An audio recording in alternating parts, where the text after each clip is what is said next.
So we're here to talk on the important topic of governance, and it's certainly been a hot topic over the last 10 years. When you ask people out there in the community why they're interested in sport, they always come back first with the word governance, and I'm sure they're locked to their computers this afternoon. Although flippancy aside, of course, it's absolutely vital to how sport conducts itself and operates and provides such joy to us that we get the governance right, and that's going to be one of the things we're going to be talking about today. I don't think we've had that nuanced debate about what that might look like and how the funding would flow between those 9 organisations and how the agreements work. The vast majority of money is targeting elite performance, and if that is their charter and that's what they choose to do, that's perfectly fine. But with that focus and that investment, then we have to ask what degree of control does that then, by right, does that have over a state sporting body? There are classic examples of what I would describe as the archetypal volunteer administrator who's not giving away his presidency for anything for a one golf model. And that's what it boils down to. So I don't believe we're going to have a unitary model ever that wipes out state boards or a state presence in any shape or form. If we look at change, most of our members are wondering who is actually going to underpin the grunt work. If change fails and the implementation plan fails, who is going to underpin that? So I'm not an expert on other sports. In other sports it may be precisely, it might be unitary, it might be a combination. But as a sport you have to be honest enough, and as a community to look at what is the fit for your sport.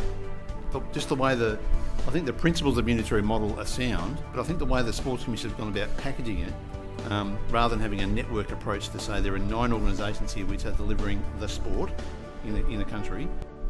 And I guess there's some sympathy for the ASC in the sense that there are so many sports with their own needs, and therefore to produce a document that makes sense for all the needs of all the different sports is very complicated. Everyone has such different priorities for their sport, and I don't think that we can come up with one size that fits all. I think that we really need to be open-minded about where we might head with our own sports, and it's really up to the sports to decide what their voting model wants to be. And I know that can be a long process when you're collaborating with all of the levels of your sport, but a change like this requires that level of collaboration. The Sports Commission's got a really robust sports science program. It's got a CISAS network.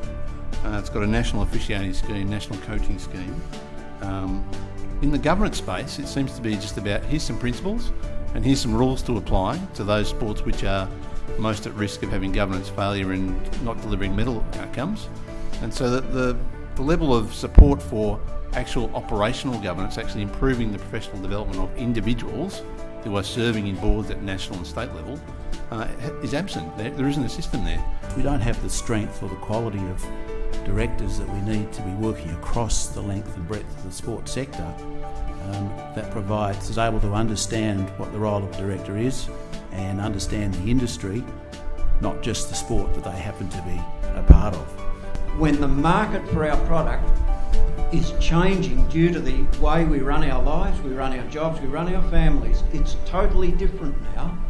The pressure on how local sport clubs can manage their endeavours and deliver their product onto their arenas and courts, I think is probably the starting point. I think that comes down to an issue raised earlier about in talking funding and capital. A lot of the capital in our sport is human. It is volunteer hours. So when you talk about who's going to control it, the vast majority of the investment in the netball community is on volunteer hours or delivered by people over whom we do not have control, but whom we need to have good partnerships with to build that governance capacity, to support them to make progress. Do you think that a national body can control the grassroots? Can a national body set policies in place, employ people and spread its tentacles across the country and have uniformity of grassroots involvement? Sport is based on partnerships. Absolutely it is. And I think the push towards every sport wanting to be or having to be under a unitary model, I think that's a bit too simplistic to think that is the solution. There's lots of examples about good collaborative behaviour in federated systems right now, and good collaborative behaviour amongst a hybrid system where some of the sports have amalgamated or at least been subsumed into a unitary model.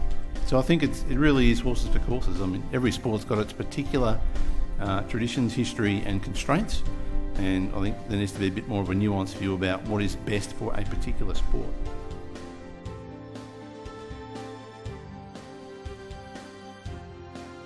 A major report was put together by Ernst & Young and by Yachting Australia, 60 odd pages if you want to have a look at it. It's just on our website under About YV, the case for change. And slowly but surely a business model was put together and a draft organisational structure, roles for staff, roles for board, and even though that has not yet been signed off by the 8 states and territories, it really is gathering momentum. It's starting to show that resource, the expectations versus delivery, the gap may be able to be narrowed. More efficiencies, things performed at a head office in all the areas listed by somebody on the panel earlier, whether it's the IT, the HR, some of the accounting obviously. Some of those things will be done centrally, freeing up resources at the local level for greater delivery and service to the clubs. There's not that many ways you can skin this cat, so we're all going to end up doing roughly the same thing but nuanced according to our sport. But I don't believe for a minute that by moving to a unitary model that we will lose sight of our participatory community goals, which drives what you do in Victoria. And whoever's employed in your job will continue to drive what they do. Clearly, on funding basis, elite sport is what is really important. It is not the participation sport. So you're wanting control. If this is about having further say over how sport is governed at all levels and what we do, I don't see that they will go down that pathway because it's not their. Doesn't seem to me it's core business for them. Core business is gold medals and it's targeted. Cycling, 7.8 million to get medals. I mean, being a member of a board is a collective experience. We can focus a lot on the individuals and their skills and variability and so forth, but at the end of the day, a good board is about a balance of skill sets, both in and outside of the sport. Diving, compared to netball, are completely different businesses. And to assume that they need to have the same governance structure for diving, it might actually would be fantastic because of the limited resources from state to state, and you might have 3 or 4 really strong states and some with limited resources. So I think this whole debate around having a one size fits all, we need to move on from that a bit, I think. What trust is code for is nothing more than communication. And it's always the same when you get them in the room together, as we did with bowls from right around the country and as other sports do, and they start talking to one another, the barriers start to drop away and they start to understand what it is the national body is actually doing and that these people are actually trying to do the right thing. As the more we got into talking about collaboration and a unified strategic plan and they started sharing ideas, the behaviour started to change. Because the dialogue was no longer about you'll do what we say because we're the national body. So the more opportunities you can get a state board and the national board together to talk to each other about their issues, trust starts to subside, and the same thing happens from state to clubs because the clubs will say the same thing about you.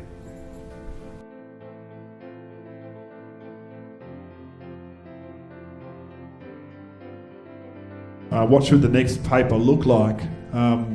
Does the panel have a view on that? Well, I think it should look like it's been a collaborative effort with their state partners, most certainly. It's a great start. How can we start about the change process? Because I do believe that some state boards may be challenged about how we start that change process if, in fact, they want to go down that path and what are some of the best options. So mapping that out, that process for them. Where would you like the AFC to take this and are there any closing reactions? I think the Sports Commission probably could have been smarter in the way they communicated it. Depends on what the purpose. If the purpose was to generate discussion, tick the box. If it was actually to get the change, then I think there's a cross in the box because it probably hasn't articulated the argument well enough. I think you look at it as a sport. What can you pick up on and learn from that? Is it relevant? Does it help you achieve their objectives and yours? If yes, you do it. If not, you look for the model that does. Can you please put your hands together for Russ, Jenny, David and Jenny? So we've got Tony Doddermaid from Cricket Victoria. What were your reactions to the forum, Tony? Oh, look, I think understandably it's quite emotional. You know, it's a very emotive topic from sports as to how they're governed and managed. And I think my first reaction was that it did its job, which was to stimulate that discussion. But it's a long discussion and an important one to get right for sport. Speaking to Tim Frampton from iSports Victoria. Tim, what did you think of the forum? I really enjoyed the forum today, Tony. I went to the Sports Commission's session last week. Certainly today's was much more useful for me in terms of practicalities and hearing from the other state sporting bodies in the room as to how they're reacting to it. Natanya, graduate of sports science. That's correct. What did you think of the forum? Well, having been a professional sport coach for a number of years, I found that it was very informative to get an overview from some different perspectives about governance within Australian sport. I feel as though it's a great opportunity to do one of the things that David, or that was mentioned in general, that is important, and that is trust. And he alluded to the communication was very much involved in creating more trust. I think the complexities of sports have a major bearing on what it would be going through each person's mind around the room. I'm involved in a very big sport that has different issues than perhaps a pony club, the people I was sitting at the table with. To bring so many people into the same room and to share opinion and hopefully allow opportunity for people to get involved and talk to each other. I suppose what did surprise me a little bit was the level of angst about lack of consultation. My view is that the discussion paper was just that. It's generated a discussion. That's what it was designed to do. I think Steve from Yachting Victoria made a great point there. It's establishing there is a case for change. What is the case for change? And then demonstrating the benefit, and then get on to the path of delivering that benefit. Fantastic, Tony. Thank you.